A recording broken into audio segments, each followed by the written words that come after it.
इसके बाद आप सभी लोग ओम विष्णवे नमः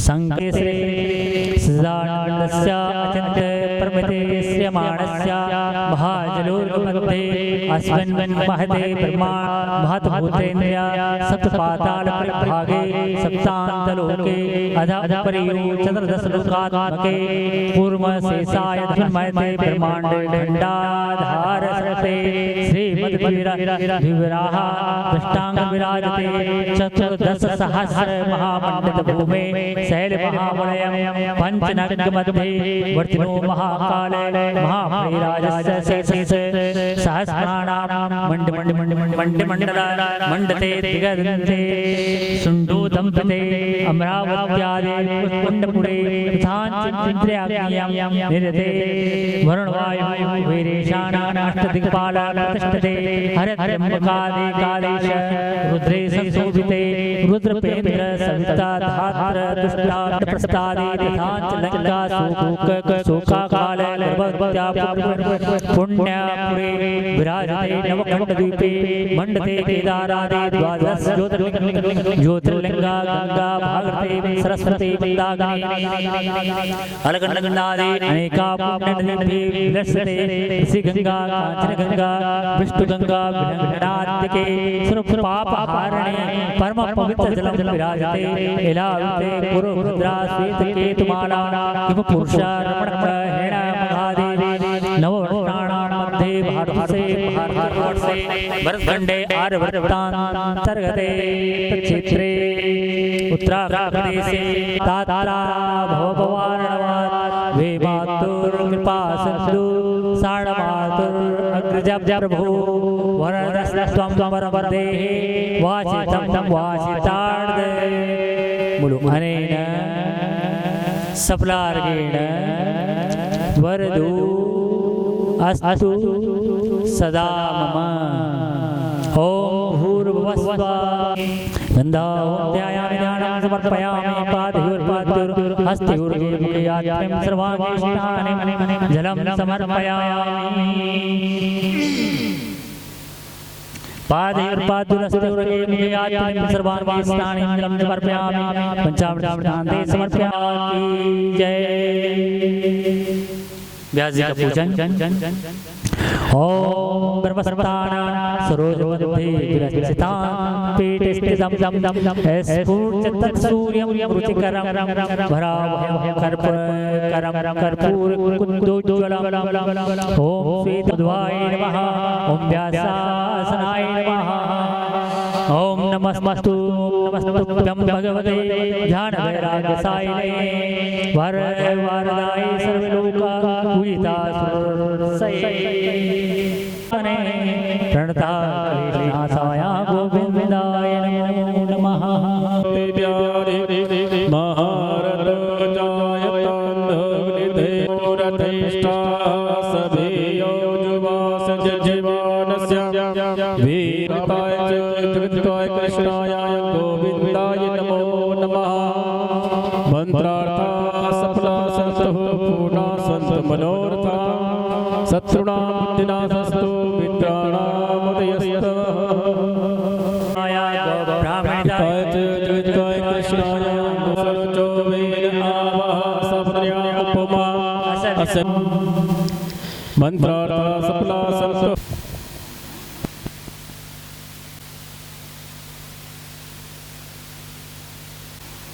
ओम भूमिदेव प्रथम पुरुषोत्तमं प्रत्यक्ष पावना यज्ञरूपमस्ते आचार्ये संक्रादीनां बृहस्पते मंत्रादीनां देवता ब्राह्मणादीनां तस्मै श्री ब्राह्मणः मूले तुस्यस्तु ब्रह्मा मध्ये मार्गणा स्मृतः वक्षो दोषाग्राः सर्वे सप्तदीपा वसुधरा ऋग्वेदो अथर्वयजुर्वेदा सामवेदो अथर्वणा अंगेश सहिता सर्वे कलशब्दो समासिता अत्र गायत्री सावित्री शान्ति पुष्टिकरी तदा आयतो देव पूजार्थं तच्छयकारिका गंगे चैव गोदावरी सरस्वती नर्मदे सिन्धु कावेरी जलसन्निधिं कुरु सर्वे समुद्रा सरितः सप्तकृतमादिका सूर्यात् नौग्रहणदेवता प्रियता नमो सत्यासामि नैवेद्यं नैवेदयामि नैवेद्यां देयात्मं समर्पयामि दिव्यमन्त्र पुष्पाञ्जलि प्रसीद कमलोद्भवः।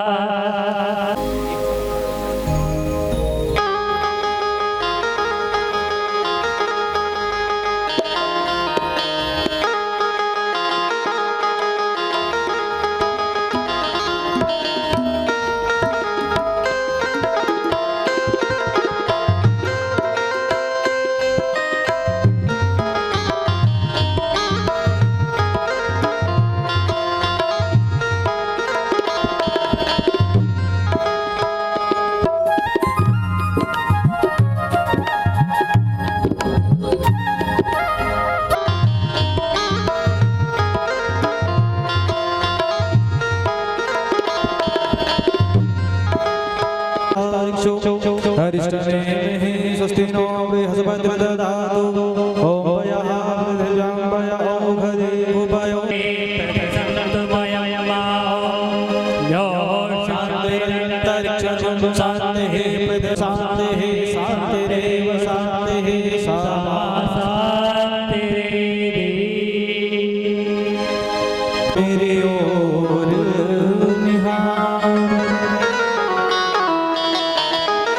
बोले श्री वृंदावन बिहारी लाल की जय।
अर्ज मेरी सुन लो दीदार ओ कन्हैया, कर दो अधम के नैया भव पार ओ कन्हैया।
गुरुर्ब्रह्मा गुरुर्विष्णु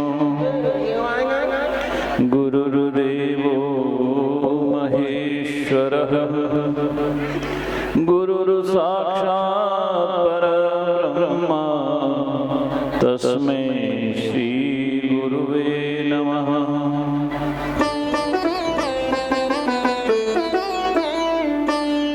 अखंड मंडलाकारं व्याप्तं येन चराचरं तत्पदं दर्शितं येन तस्मै श्री गुरुवे नमः।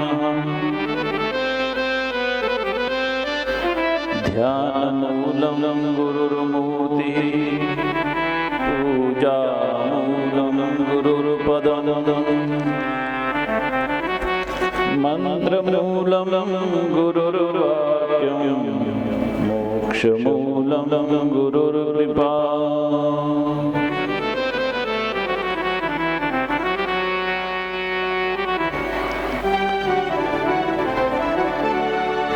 विघ्नध्वान्त निवारणैकतरणिर्विघ्नाटवीहव्यवा विघ्नं व्यालकुलाभिमान गरुडो विघ्नेभ पञ्चाननः विघ्नतुङ्गगिरिप्रभेदनपवि विघ्नाम्बुदे वाडवो विघ्नो घोघना प्रचंड पवन विघ्नेश्वर पातु नः।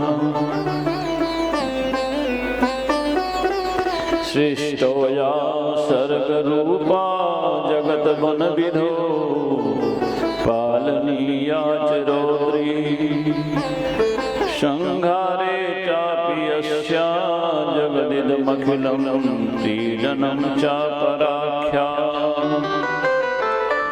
पश्यन्ति मध्यमाथो तदनु भगवती वैखरी वर्णरूपा शाश्मद्वाचं प्रसन्ना विधिहरिगिरिशाराधितालङ्करोतु। नमो देवे महाविद्ये नमामि चरणों तव सदा ज्ञान प्रकाशं मे देहि सर्वार्थदेशिवे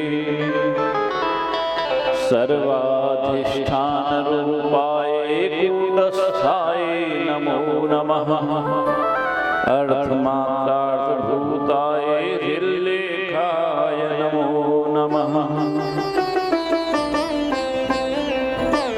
सृजसिपासि जगज्जगदम्बिके स्वकलया कियदीच्छसि नासितुं रमयसे स्वपतिर्पुरुषं सदा तव गतिर्नहि विद्म वयं शिवे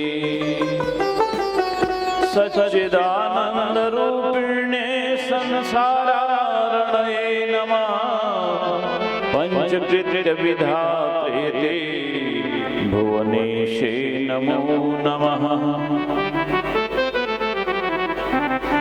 वर्णानामर्धसङ्घानां रसानां छन्दसामपि मङ्गलानां च कर्तारो वन्दे वाणी विनायको भवानी शङ्करो वन्दे श्रद्धा विश्वासरूपिणो याभ्यां विना न पश्यन्ति सिद्धा स्वान्तसतमीश्वरं वन्दे बोधमयं नित्यं गुरुं शङ्कररूपिणो यमाश्रितो हि भवरोऽपि चन्द्र सर्वपदवन्दते सीतारामगुणग्राम पुण्यारण्यविहारिणो वन्दे विशुद्धविज्ञानो कवीश्वर कपीश्वरो उद्भवस्थितिसंहारकारिणीं क्लेशहारिणीं सर्वश्रेयस्करीं सीतां नतोऽहं रामवल्लभाम् नमामि गंगे तव पादपङ्कजं सुरासुरैर्वन्दितदिव्यरूपं भुक्तिं च मुक्तिं च ददासि नित्यं भावानुसारेण सदा नराणां गाङ्गवारि मनोहारि मुरारी चरणाच्युतं त्रिपुरारी शिरश्चारी पापहारी पुनातुमा नमो गोभ्यो श्रीमतीभ्य सौरभेभ्येव च नमो ब्रह्मसुताभ्यश्च पवित्राभ्यो नमो नमः। बोलो भगवत्सल भगवान की जय, बोलो गंगा मैया की जय, बद्रीनाथ धाम की जय, केदारनाथ धाम की, शांब सदा शिव शंकर भगवान की, सभी ग्रंथन की, सभी स्तोत्रन की, सभी पुराणन की, सभी तीर्थन की, सभी ब्राह्मणन की, यजमान परिवार की। ओम नमः पार्वती पते हर हर महादेव शंभो। जय जय श्री सीताराम, जय जय श्री राधेश्याम।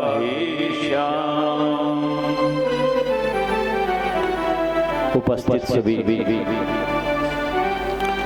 भगवत कथानुरागी श्रोत्र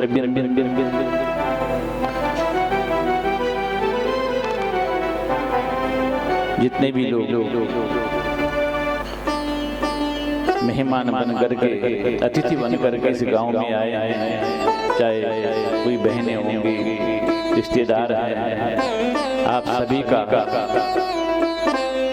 यहाँ के जो यजमान परिवार है इनकी ओर से आप सभी का हार्दिक अभिनंदन। आप सभी लोगों का स्वागत तथा आप लोगों को भूरी भूरी बधाई। आप लोगों ने आकर के इन लोगों का सम्मान भी बढ़ाया और आकर के आप इस यज्ञ में सम्मिलित भी हुए हैं। आप लोगों के लिए बहुत बहुत धन्यवाद। और व्यासपीठ की ओर से आप सभी लोगों के लिए मंगल कामनाएं, आप सबका कल्याण, आप सभी लोग सुखी रहें, प्रसन्न रहें और इसी तरह से सत्संग में अपने संबंधियों के साथ में संबंध बना करके जितना भी बन सके भगवत अनुरागी बन करके प्रभु से संबंध जोड़ने का प्रयास करें, क्योंकि आज का जो युग है पाश्चात्य सभ्यता का युग है। आज के जमाने में जिनको सत्य कहा जाता है, जितने भी बड़े बड़े पढ़े लिखे लोग होते हैं ना, वो ईश्वर के अस्तित्व पर और उनकी लीलाओं पर कोई विश्वास नहीं करते और कहते हैं तो सब पूरी कल्पना है हमारा। वो ऐसी अदृश्य शक्ति की वो अपने अमूल्य समय को बर्बाद नहीं करना चाहता। ऐसा क्यों न हो? क्योंकि नासवान और नासवान से संबंधित ज्ञान रखने वाले आज के जो प्राणी हैं, यहाँ से बाहर निकलने का उनको फुर्सत है न, उनकी इच्छा होती है न वो जा सकते हैं। उनको समय भी नहीं मिलता है, क्योंकि वो जड़ व्यापार में इतना जुड़े होते हैं कि उनकी बुद्धि जड़ बन जाती है। ये भी एक भगवान की लीला ही समझ लो, जो अपने को इस जड़ जगत से बाहर नहीं निकाल पाते। बड़े बड़े विद्वान तपस्वी भगवत प्रेमानुरागी संत महात्मा लोग जो आध्यात्मवादी होते हैं, जो आत्मज्ञान की ढूंढ में भटकते रहते हैं, उन्होंने प्रभु की अद्भुत लीलाओं का दर्शन किया। आज भी एक एक से ऐसी ऐसी घटनाएं होती रहती हैं, दांतों तले जीभ जवानी पड़ती है कि देखो तो सही भगवान की कितनी विशद माया है। ऐसी भगवान की अद्भुत माया, अद्भुत लीला जिसका दर्शन हम शिव महापुराण के माध्यम से सुनेंगे। थोड़ा सा प्रभु ने हमको ये जीवन दिया है, मानव देह दी है, हम इसका सदुपयोग करें, क्योंकि जीवन का कोई भरोसा नहीं है, न जाने कब क्या हो जाए। इसलिए कुछ क्षण प्रभु के चरणों का ध्यान करें, अपने मन को भगवान के चरणों में लगाने का प्रयास करते हैं, क्योंकि चली जा रही है उम्र धीरे धीरे, चली जा रही है उम्र धीरे धीरे, चली जा रही है उम्र धीरे धीरे, सुबह साय दोपहर धीरे धीरे, सुबह साय दोपहर धीरे धीरे, चली जा रही है उम्र धीरे धीरे, चली जा रही है उम्र धीरे धीरे।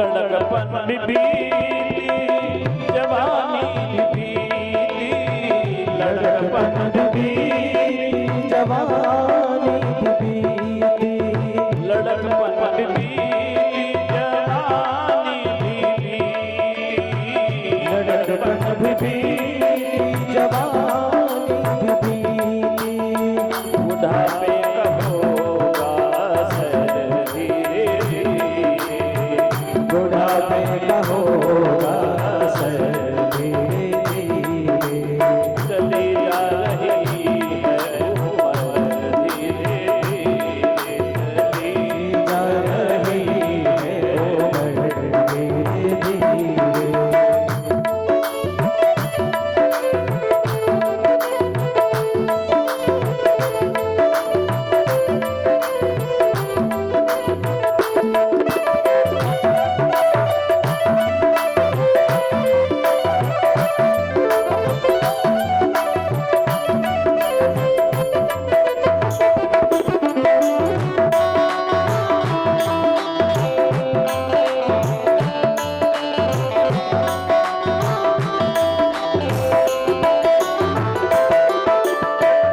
गिरे दांत तेरे हुए से उजले, गिरे दांत तेरे हुए से उजले, झुकी जा रही है कमर धीरे धीरे, झुकी जा रही है कमर धीरे धीरे, चली जा रही है उम्र धीरे धीरे, चली जा रही है उम्र धीरे धीरे।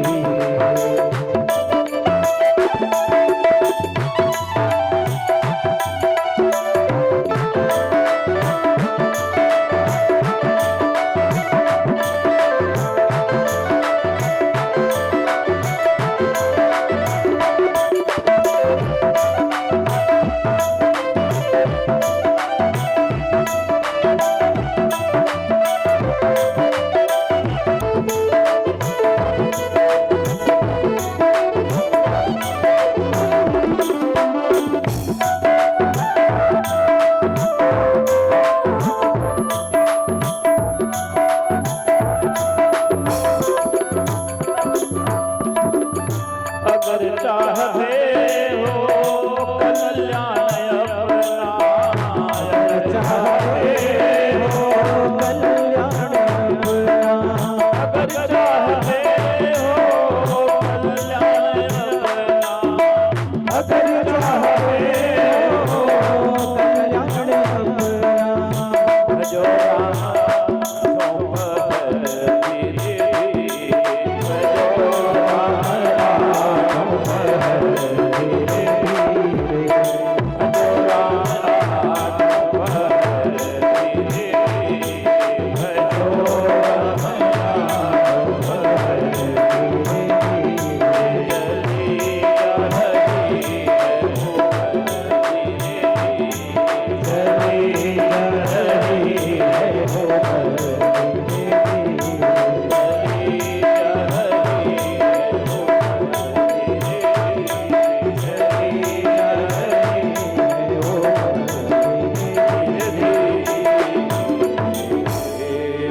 भाव कुछ क्षण अपने मन को परमात्मा के चरणों में लगाने का प्रयास करते हैं। शिव महापुराण की रुद्र संहिता का जो तीसरा खंड है जिसको पार्वती खंड कहते हैं, कल हमने सती खंड का दर्शन किया, अब पार्वती खंड का दर्शन करेंगे। नारद जी ब्रह्मा जी से पूछते महाराज, दक्ष की कन्या जो सती थी जिन्होंने अपने पिता के घर में अपने शरीर का परित्याग कर दिया था और फिर हिमालय की कन्या बनकर के जगदम्बा बनी,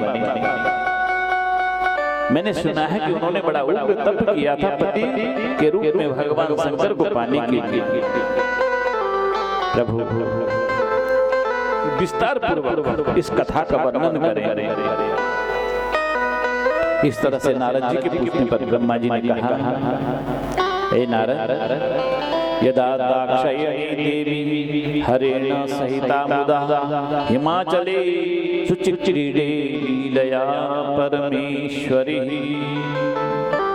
दक्ष कन्या सती जब प्रसन्न होकर के शिव के साथ हिमालय पर्वत पर लीला पूर्वक क्रीड़ा करती थी, तब वात्सल्य भाव से भरी हुई हिमालय की जो प्रिया मैना है, पार्वती जी की मां का नाम है मैना, उस समय जिस समय सती के साथ में शिव का संबंध था, ये तब की बात है, उस समय ये जो मैना जी थी हिमालय की धर्म पत्नी, अपनी संपूर्ण रिद्धि सिद्धियों से सती जी को अपनी बेटी समझती थी और बेटी समझ करके उनकी सेवा करती थी। जब दाक्षायणी सती देवी ने पिता के अपमान से रुष्ट होकर के पिता के यज्ञ में अपने शरीर को छोड़ा, तो उस समय हिमालय की जो प्रिया मैना है उसने माता भगवती सती की आराधना करी और आराधना करने से माता सती को पुत्र रूप में पाने के लिए प्रार्थना करती है। जो मैना है उसने माता को पुत्री रूप में चाहने के लिए चैत्र मास से आरंभ करके 27 वर्ष पर्यंत तक निरंतर जगदम्बा की आराधना करी। हमेशा वो अष्टमी को उपवास करके नवमी के दिन लड्डू से खीर सुगंधित फूलों के साथ में भगवती की पूजा करती थी। गंगा के तट पर एक स्थान है औषधि प्रस्थ, उस स्थान में जाकर के माँ की मिट्टी की मूर्ति बना करके अनेक वस्तुओं से उनकी पूजा करती थी। कभी वो निराहार रह करके पूजा करती थी, कभी साहार, कभी वायु भक्षण करके के भी मात्र जल पी कर इस तरह से हिमालय की पत्नी ने माँ जगदम्बा की पूजा करी। उनकी पूजा से प्रसन्न होकर के माँ जगदम्बा उनको प्रत्यक्ष दर्शन देने के लिए आती है और माँ कहती है, ये हिमालय प्रिय, मैं तुम्हारी तपस्या से अत्यंत प्रसन्न हूँ, तुम्हारी जो इच्छा है वो वर मांगो। तब मैना ने भगवती को अपने सामने प्रत्यक्ष देख करके, जो कि बालिका के रूप में उपस्थित थी, माँ जगदम्बा छोटी बालिका के रूप में मैना के सामने प्रकट हुई थी। मैना ने उनके चरणों में प्रणाम किया और माँ से कहा, हे चंडिके, ये अनेक कामनाओं को परिपूर्ण करने वाली जगन माता, तुम ही अग्नि में रहने वाली दाहिका शक्ति हो, जो जलाने की शक्ति अग्नि के अंदर वो भी आप ही हो। तुम ही सूर्य में किरण के रूप में विद्यमान हो, तुम ही चंद्रमा में रहने वाली आह्लादिका शक्ति हो। मैं तुम चंडी को नमस्कार करती हूँ और स्तुति करती हूँ। सभी स्त्रियों की तुम प्रिय हो, तुम ऊर्ध्वरेता लोगों की नित्य शक्ति हो, तुम ही सारे जगत में इच्छा रूप से निवास करने वाली हो। तुम विष्णु भगवान की प्रिया हो, माया हो। हे माँ, मैं तुम्हारे चरणों में प्रणाम करती हूँ, तुम मेरे ऊपर प्रसन्न हो जाओ।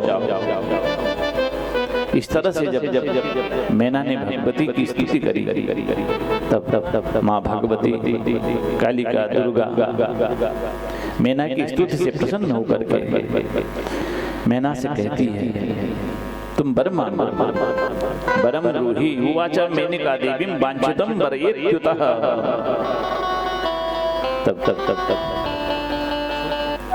भगवती की इस प्रकार अमृतमय वचनों को सुनकर के मैना बोली शिवे जय जय प्राज्ञे महेश्वरी भवाम्बिके वर योग्यास्महं चेते विघ्ने भूयो वरम प्रथमं सत्पुत्रा मे भवन्तु जगदम्बिके बहुवायुषो वीर्यवन्ता रिद्धि सिद्धि समन्वितः। हे मां प्रथम वर में पहले वरदान में मैं चाहती हूँ कि मेरे 100 बेटे और बहुवायुषो वीर्यवन्ता रिद्धि सिद्धि समन्विता और लंबी आयु वाले पुत्र हो और धन धान्य से परिपूर्ण हो। पश्चात एक तनया उसके बाद एक पुत्री हो स्वरूप गुणशालिनी जो बड़ी सुंदर हो कुलत्रयानंद करी भुवनत्रय पूजिता दोनों कुल को पवित्र करने वाली मातृकुल को भी और पितृकुल को भी पवित्र करने वाली और संसार में आनंद को बढ़ाने वाली जगत पूज्या जगत की वंद्या हो सारा जगत जिनकी पूजा करेगा। हे महेश्वरी हे अंबिके तुम्हारी जय हो तुम्हारी जय हो। इस तरह से जब मैना ने जगदम्बिका से प्रार्थना करी तो मां भगवती बोली सत्पुत्रा संभवन्ति भवत्या वीर्य संयुतः तत्रैको बलवान मुख्य प्रथमं संभविष्यति। हे मां तेरे 100 पुत्र होंगे जिनमें एक तो बहुत बड़ा ही बलवान होगा और तुम्हारी भक्ति से प्रसन्न होकर के मैं तुम्हारे घर में पुत्री बन करके आऊंगी। सुताहम संभविष्यामि संतुष्टा तव भक्तितः तुम्हारी भक्ति से मैं प्रसन्न होकर के तुम्हारे घर में स्वयं बेटी बन करके आऊंगी। देव कार्य करिष्यामि सेविता निखिलेश्वरी संपूर्ण देवताओं का कल्याण करने के लिए मैं देव कार्य को सिद्ध करूंगी। ब्रह्मा जी कहते हैं कि इस तरह से जगन माता ने मेनका को वरदान दिया मैना को वरदान दिया और उसके बाद अंतर्धान हो जाती है। वो जो मैना है उसके 100 पुत्र होते हैं जिनमें सबसे बड़ा जो मैनाक जिसका नाम है जिसने सागर से मैत्री करी थी। आपके रामचरितमानस में सुंदरकांड में इसका प्रसंग आता है कि जिस समय हनुमान जी लंका में जा रहे थे तो मैनाक ने उनका स्वागत किया था। ये वो मैनाक पर्वत जो जब इंद्र पर्वतों के पंख काट रहे थे तो ये मैनाक उस समय सागर में घुस गया सागर के अंदर छुप गया था जिससे इंद्र उसका पर नहीं काट पाया। वही मैनाक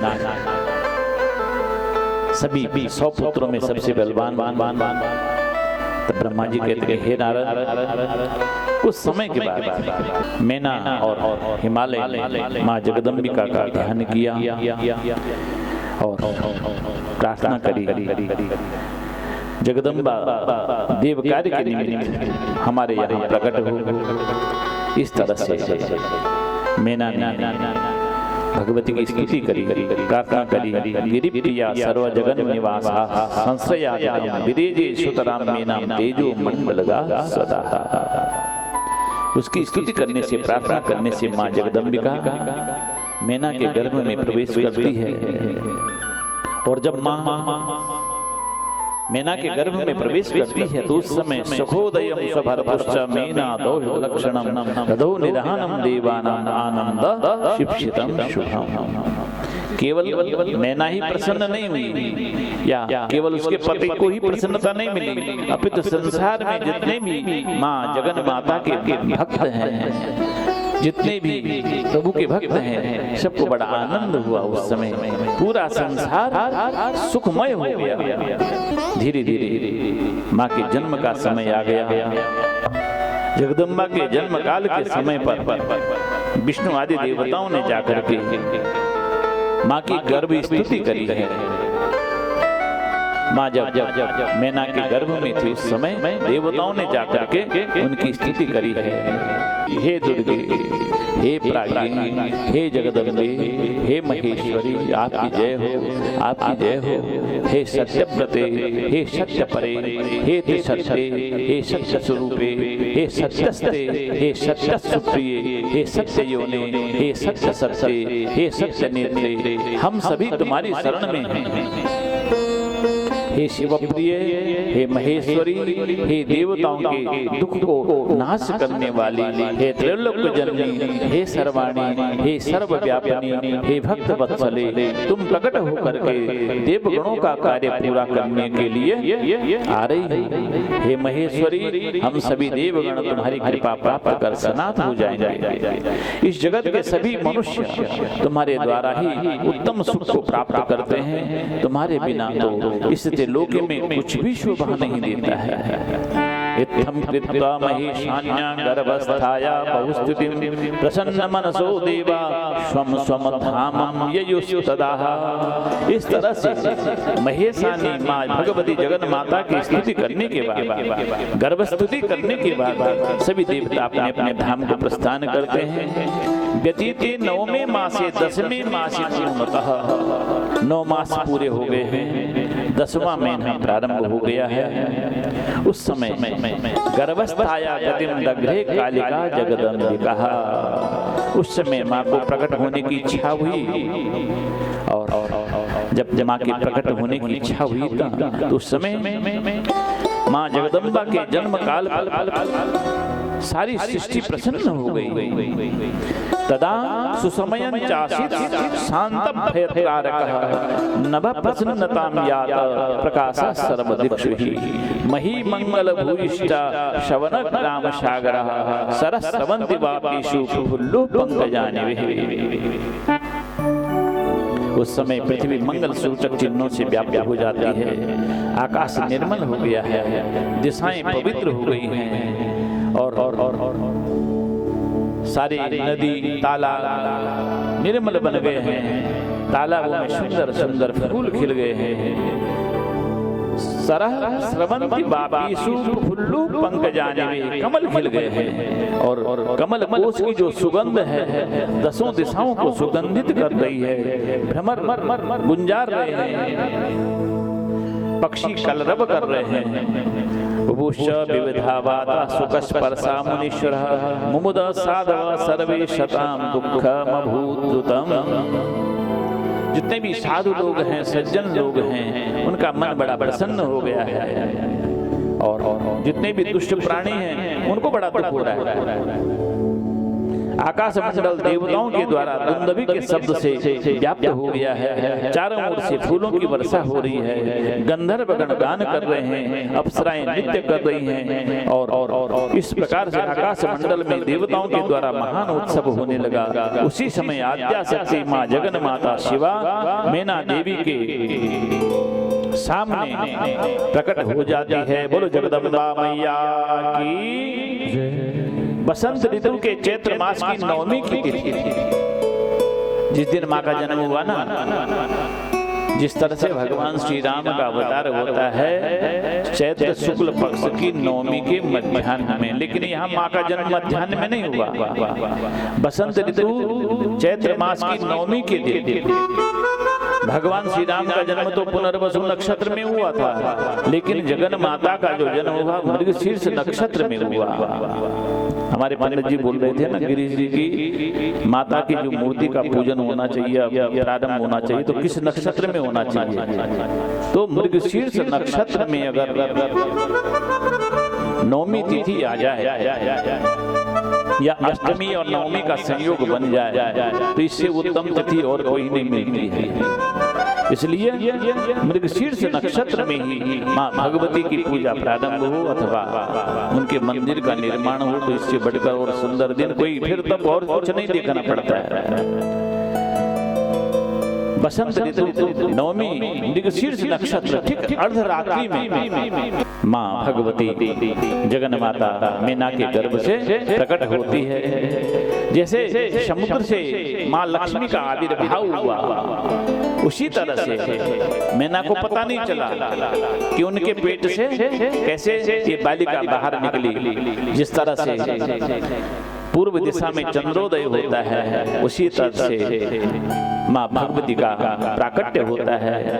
और उस समय देवताओं ने पुष्प वृष्टि करी, खूब मृदंग बजे, खूब घंटा घड़ियाल बजे और सर्वत्र माँ भगवती जगदम्बा की जय जयकार हो रही है, उनकी स्तुति कर रहे हैं। आओ हम तुम भी पुनः फिर माँ जगदम्बिका की स्तुति करते हैं। बोलो जगन माता जगदम्बे भवानी की जय। भगवती देवी नमो बरदे, जय भगवती देवी नमो बरदे, जय पाप विनाशिनी भव बलदे, जय पाप विनाशिनी भव बलदे, जय भगवती देवी नमो बरदे, जय भगवती देवी नमो बरदे, जय पाप विनाशिनी भव बलदे, जय पाप विनाशिनी भव बलदे, जय शुंभ निशुंभ कपाल धरे, जय शुंभ निशुंभ कपाल धरे, प्रणमामि तो देवी कराति हरे, प्रणमामि तो देवी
जगदम्बा के प्रकट होते ही हिमालय के नगर में समस्त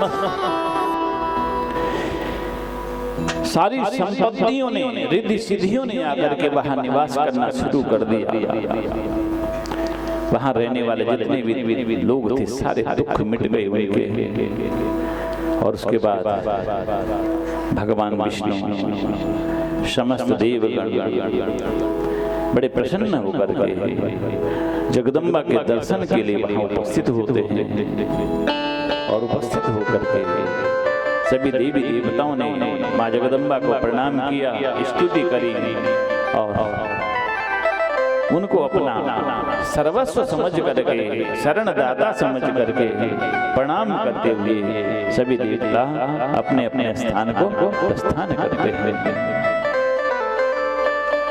तदनंतर हिमालय ने समस्त ऋषि मुनियों को, ब्राह्मणों को बुला करके शुभ मुहूर्त में माँ जगदम्बा का नामकरण संस्कार किया।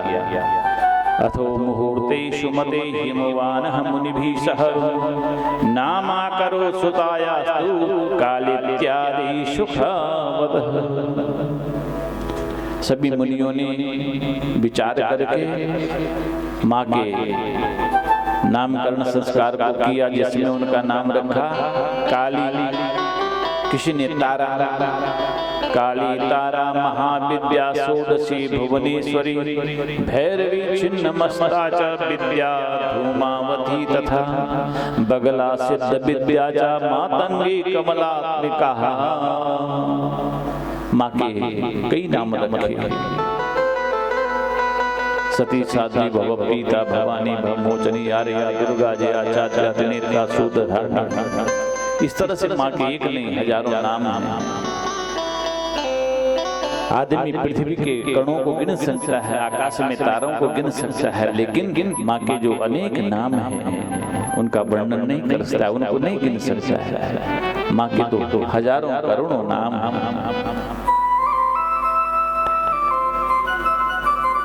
अब एक समय की बात है, शिव की लीला को जानने वाले तथा शिव का महत्व समझने वाले ये जो नारद जी हैं ना, नारद जी ने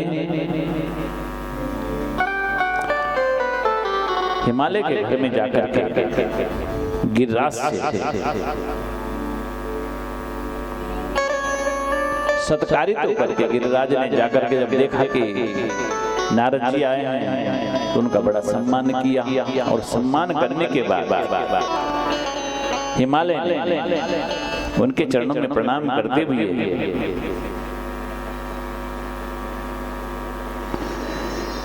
हिमालय कहता है, हे देवर्षि, हे नारद, हे ब्रह्मपुत्र, हे प्रभु, तुम सर्वज्ञ हो, दयालु हो और परोपकार में सर्वदा निरत रहते। मेरे घर में कन्या ने जन्म लिया है, मैं जानना चाहता हूं, क्योंकि आप पुत्र कालज्ञ हैं, मेरी पुत्री का जो भाग्य है वो क्या है, मैं अपने पुत्र के भाग्य के बारे में जानना चाहता था। चिरकालज्ञ सर्वज्ञ तुम, गति सर्वत्र तुम्हारी, कहु सुता के दोष गुण, मुनिबर हृदय विचारी।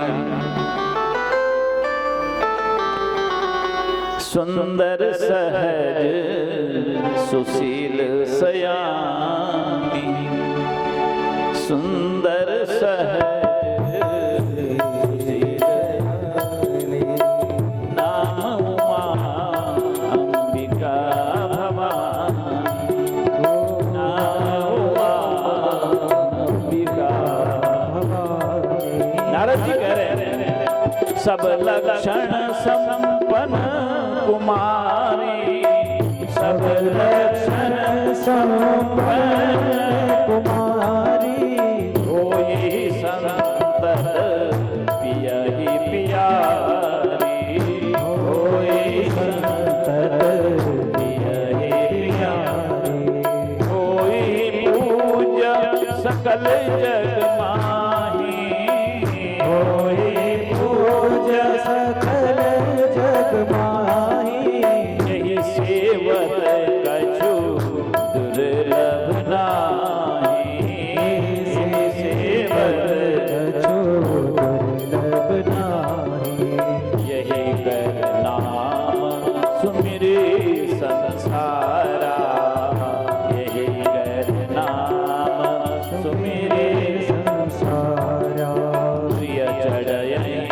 पतिव्रत यसी धारा सिय जरई पतिव्रत यसी धारा। नारद जी कहते हैं, हे शैलराज, हे पर्वतराज, तुम्हारी पुत्री के कहाँ तक गुणों का बखान करें, कहाँ तक इसके गुणों का बखान करें। तुम्हारी पुत्री बड़ी भाग्यशाली है। बाकी तो सब कुछ ठीक है, लेकिन ये इसके हाथ में एक रेखा विलक्षण पड़ी। शैल सुलक्षण सुता तुम्हारी, सुनहु जे अब गुण दुई चारी। अगुण अमान मातु पितुहीना, उदासीन सब संशय छीना। जो विचित्र रेखा विलक्षण रेखा पड़ी है, वो पड़ी है विवाह की रेखा। अब वो विवाह की रेखा कैसी पड़ी है? योगी नग्नो गुणो कामी, मातृतात्र विवर्जितः, अमानो शिववेशश्च परीरस्य किलेतिश।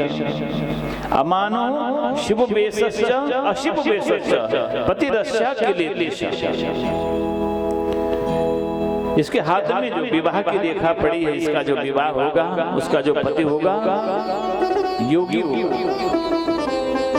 जोगी जटिल अकाम मन, नगन अमंगल भेष, अस स्वामी यही कह मिले, परी हस्त असरेख। इसके हाथ में ऐसी रेखा पड़ी है। अब ये सुनकर के माँ जगदम्बा तो प्रसन्न हो गई। इत्याकर्ण बचस्ते ही सत्यम मत्वाच दंपति, मेना हिमाचलश्चापि दुःखितो तो बभू। लेकिन माता पिता दोनों दुखी हो गए। शिवा कर्णस वचस्ते ही तादृशम जगदम्बिका, लक्ष्मणस्तम शिवम मत्वा जहासीति मुने। नारद जी के वचनों को सुनकर के माँ तो बड़ी प्रसन्न हुई कि ये सारे लक्षण भगवान शंकर के हैं। और न मृषा नारदस्त वचः तुति संचिंत्य सा शिवा।